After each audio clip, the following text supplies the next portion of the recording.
7.8 million human population. இதுல கிட்டத்தட்ட 90% பசினாலேயே செத்துருக்கும். அதை தடுத்தது ஒரு equation. Yes, welcome back to படிப்புகாஸ்ட். இந்த வீடியோல the most underrated concept and ஈக்குவேஷனை பத்தி தான் பார்க்க போறோம். That is Gibbs free energy or Gibbs energy. The minimum available energy to do a usable work. அதுதான் பாத்தீங்கன்னா கிப்ஸ் ஃப்ரீ எனர்ஜி. தமிழ்ல சொல்லணும்னா ஒரு சிஸ்டமால கொடுக்கக்கூடிய அதிகபட்ச energy to do a useful work. தமிழே வரலையே. இப்போ இந்த கிப்ஸ் ஃப்ரீ ஈக்குவேஷனை எக்ஸ்பிளைன் பண்றதுக்கு முன்னாடி உங்களுக்கு டெம்பரேச்சர்னா என்ன, என்ட்ரோஃபினா என்ன, அதுக்கப்புறமா என்தால்பினா என்ன, இந்த விஷயம்லாம் உங்களுக்கு தெரிஞ்சிருக்கணும். அப்போதான் உங்களால ஈஸியா இது கூட கனெக்ட் பண்ண முடியும். அதனால அந்த வீடியோ பார்த்துட்டு வந்துருங்க. இப்போ நீங்க என்னைக்காவது யோசிச்சிருக்கீங்களா, நம்ம ஐஸ் கியூப் ஏன் ஃப்ரீசர்ல இருந்து வெளியே நம்ம ரூம் டெம்பரேச்சர்ல வைக்கும் போது அது உருகுது, அதே மாதிரி அந்த ஐஸ் கியூப் அந்த ஃப்ரீசர்லயே இருந்ததுன்னா ஏன் உருக மாட்டேங்குது? இதுக்கு காரணம் கிப்ஸ் ஃப்ரீ எனர்ஜி தான். இந்த கிப்ஸ் எனர்ஜி ஈக்குவேஷன் நீங்க ரொம்ப குழம்பாதீங்க. கிப்ஸ் எனர்ஜி கிப்ஸ் ஃப்ரீ எனர்ஜின்றல, அது கிப்ஸ் எனர்ஜி தான், ஓகேவா? கிப்ஸ் ஃப்ரீ எனர்ஜின்னு சொல்லிட்டு நிறைய பேர் கான்ஸ்பிரசி உண்டு பண்ணிட்டு இருக்காங்க. அதனால தான் இதை நான் கிப்ஸ் எனர்ஜின்னு சொல்றேன். அதனால ரொம்ப கன்ஃபியூஸ் ஆயிடாதீங்க. இப்போ இந்த ஐஸ் கியூபையும் இந்த ஈக்குவேஷனையும் நம்ம பார்த்தோம்னு வைங்களேன். இதுல இந்த ஐஸ் கியூப்ல இருக்கிற இன்டர்னல் எனர்ஜி பாத்தீங்கன்னா அதை சுத்தி இருக்க டெம்பரேச்சரை விட ரொம்ப கம்மி. அதனால இதுல கிப்ஸ் எனர்ஜி நெகட்டிவா இருக்கும். அதனாலதான் சாலிட்ல இருந்து லிக்விடுக்கு ஈஸியா போயிடுது. அதாவது high entropy to low entropy போயிருது.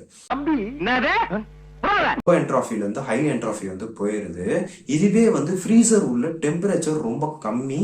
அதனால என்ட்ரோபியுமே பாத்தீங்கன்னா ரொம்ப கம்மியா தான் இருக்கும். எவ்வளவு கம்மின்னு பாத்தீங்கன்னா அதுக்குள்ள இருக்கிற இன்டர்னல் எனர்ஜியோட கம்மி தான். அதனாலதான் லோ என்ட்ரோபில இருந்து அது ஹை என்ட்ரோபி போக மாட்டேங்குது. இப்படி பாசிட்டிவ் நெகட்டிவ் சொல்லிட்டேன். நடுவில் ஒரு விஷயம் இருக்கு, அதாவது ஜீரோ ஈக்குவலிபிரியம். இந்த ஈக்குவலிபிரியம்ன்ற ஒரு வார்த்தையை கேட்கும் போதுதான் எனக்கு ஏதோ நம்ம எல்லாம் மேட்ரிக்ஸ்ல மாட்டிக்கிட்டு இருக்க மாதிரி எனக்கு தோணுது. நேச்சருக்கு பாத்தீங்கன்னா ரெண்டே மூடு தான். ஒண்ணு எல்லாம் சமநிலையா இருக்கணும், இல்லைன்னா டு த கேஓஸா இருக்கணும். ரொம்ப தாறுமாறா நான் இருப்பேன், ரொம்ப ஹை என்ட்ரோபி நோக்கி தான் என்னோட சிஸ்டம் இருக்கும் அப்படின்ற மாதிரி இப்போ ஈக்குலிபிரியம்ல என்ன ஆகும்னு பாத்தீங்கன்னா, இப்போ அந்த ஐஸ் தண்ணியா போகணும்னு நினைச்சாலும் திருப்பி அது ஐஸா மாறிடும்னு சொல்றாங்க அந்த குறிப்பிட்ட டெம்பரேச்சர்ல. எல்லாம் பாருங்க, மேஜிக் மாதிரி இருக்குல்ல. இதெல்லாம் நான் ஒரு வீடியோ போட்டிருப்பேன் ஈக்குலிபிரியம் பத்தி. அதுல நான் ஒரு ப்ரெஷர் கண்டெய்னர் வச்சிருப்பேன். உள்ள கொஞ்சம் சூடான தண்ணி இருக்கும். சூடான தண்ணியில கொஞ்சம் வேப்பர் இருக்கிறது கரெக்டு தானே. இப்போ இந்த ஈக்குலிபிரியம் நான் கொலாப்ஸ் பண்றேன். அது நேச்சருக்கு பிடிக்கல.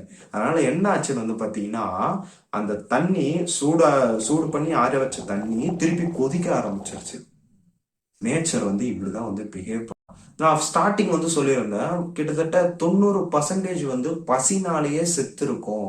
இப்ப தடுத்தது இந்த ஈக்குவேஷன் தான் சொல்லியிருப்பேன். ஏன் அது அப்படி நான் சொன்னேன்னு பாத்தீங்கன்னா, 100 வருஷத்துக்கு முன்னாடி அப்ப இருந்த சயின்டிஸ்ட்லாம் என்ன அப்சர்வ் பண்ணாங்கன்னா, நம்மளோட ஹியூமன் பாப்புலேஷன் நம்மள கல்டிவேட் பண்ற ஃபுட் கிராப்ஸை விட ரொம்ப அதிகமா வளர்ந்துகிட்டு இருக்கு.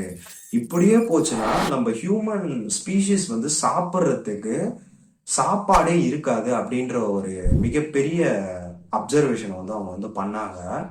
அப்பதான் ஒரு தேவை ஏற்பட்டது. நம்ம அக்ரிகல்ச்சர்ல இன்னும் நம்ம டெவலப் ஆனாதான் நம்ம ஹியூமன் ஸ்பீஷிஸே இந்த உலகத்துல வாழ வைக்க முடியும். இல்லைன்னா இன்டர்ஸ்டெல்லார் மாதிரி நம்ம வேற உலகத்துலதான் போயிட்டு வாழணுன்ற மாதிரிலாம் ஒரு கண்டிஷன் வந்தது. ஓகே, ஃபுட் கிராப்ஸ்லாம் வளரணும்னு வைங்களேன், அதுக்கு மெயினான நியூட்ரியன்ட் என்னன்னு பாத்தீங்கன்னா நைட்ரோஜன் தான். மோஸ்ட் ஆஃப் த பிளான்ஸ் நைட்ரோஜனை அப்சர்வ் பண்ணி தான் நல்லா வளரும். இப்போ உங்களுக்கு ஒரு ஃபேக்ட் சொல்லணும்னா, கிட்டத்தட்ட நம்ம அட்மாஸ்பியர்ல 78% நைட்ரோஜன் தான் இருக்கு. இங்க என்ன ப்ராப்ளம்னா, நைட்ரோஜன் ஏர்ல இருந்து அப்சர்வ் பண்றது பிளான்ட்டுக்கு ரொம்ப கஷ்டம், ஓகேவா? அது நம்ம சாலிட் ஃபார்ம்லயோ இல்லை லிக்விட் ஃபார்ம்லயோ தந்தோம்னா அது ஈஸியா அப்சர்வ் பண்ணிடும். நைட்ரோஜன் சொல்லிட்டேன், இதை எப்படி நான் சாலிட் ஃபார்ம்லயோ லிக்விட் ஃபார்ம்லயோ தர்றது? இந்த இடத்துல தான் அம்மோனியா வருது. அம்மோனியா பாத்தீங்கன்னா ஒரு எக்ஸலண்ட் ஃபெர்டிலைசர். இந்த ஃபெர்டிலைசர் பிளான்ட்ஸால ஈஸியா அப்சர்வ் பண்ண முடிஞ்சு ஈஸியாவும் பிளான்ட் வளர்ந்துரும். அம்மோனியாவோட கெமிக்கல் ரியாக்ஷன் வந்து இதுதான். நைட்ரோஜனையும் ஹைட்ரோஜனையும் வந்து நம்ம மிக்ஸ் பண்ணோம்னு வைங்களேன், நம்மளுக்கு அமோனியா வந்து கிடைச்சிரும். இந்த இடத்துல நீங்க கவனிக்க வேண்டியது, இங்க எழுதியிருக்கிறதால அந்த ப்ராடக்ட் வந்து ஃபார்ம் ஆகல. இந்த ப்ராடக்ட் ஃபார்ம் ஆனதால தான் இப்படி வந்து எழுதியிருக்காங்க. ஓகேவா? இது வந்து இந்த டவுட் எல்லாருக்குமே வந்து இருந்திருக்கும், எப்படி கெமிக்கல் ரியாக்ஷன்லாம் எழுதுறாங்கன்னு சொல்லிட்டு. அந்த ப்ராடக்ட் ஃபார்ம் ஆனதால தான் அது எழுதியிருக்காங்க. ஓகேவா? அந்த ரியாக்ஷன். இப்போ கிப்ஸ் ஃப்ரீ எனர்ஜி இவங்க எப்படி யூஸ் பண்றாங்கன்னு வந்து பாத்தீங்கன்னா, நைட்ரோஜனையும் ஹைட்ரஜனையும் வந்து தராங்க. அதுக்கப்புறமா இது வந்து பாத்தீங்கன்னா அமோனியா வந்து ப்ரொடியூஸ் பண்ணுது. இந்த இடத்துல ஒரு ஈக்குலிபிரியம் ஸ்டேட்டை வந்து கிரியேட் பண்றாங்க. அதாவது கிப்ஸ் எனர்ஜி ஜீரோவை ஆக்கிறதுக்கு இவங்க டெம்பரேச்சரையும் ப்ரெஷரையும் வந்து அதிகம் பண்றாங்க. எவ்வளவு வரைக்கும் அதிகம் பண்றாங்கன்னு வந்து பாத்தீங்கன்னா, டெம்பரேச்சர் கிட்டத்தட்ட 500 டிகிரி செல்சியஸுக்கு கொண்டு போறாங்க. அப்புறமா ப்ரெஷரை வந்து 200 அட்மாஸ்பியருக்கு கொண்டு போறாங்க. இந்த இடத்துல வந்து நேச்சர் சமநிலையா இருக்கதா வந்து ட்ரை பண்ணும். அதனால இவங்க என்ன பண்ணுவாங்கன்னா, இப்போ இது எல்லாமே வந்து சமநிலையா இருக்கு. நைட்ரோஜனும் ஹைட்ரஜனும் ஒரு வெசல் வழியா போகுது. இந்த இடத்துல வந்து அமோனியா வந்து ப்ரொடியூஸ் ஆகுது. இப்போ இது ஈக்குலிபிரியமா இருக்கு. ஓகேவா? இந்த ஈக்குலிபிரியமா இப்போ குலைக்கிறாங்க. எப்படின்னா, அமோனியா வந்து எடுக்கிறாங்க. அமோனியாவை எடுத்துட்டோம்னா நேச்சர் வந்து என்ன பண்ணும்னா, இவன் ஏதோ பண்றான், நான் வந்து இது ஈக்குலிபிரியம் பண்ணுன்னு சொல்லிட்டு இன்னும் அமோனியா வந்து ப்ரொடியூஸ் பண்ண ஆரம்பிச்சிடும். எப்படி? அந்த நைட்ரோஜனையும் ஹைட்ரஜனையும் இன்னொரு சைடு எடுத்துட்டு அமோனியா வந்து ப்ரொடியூஸ் பண்ண ஆரம்பிச்சிடும். ஓகேவா?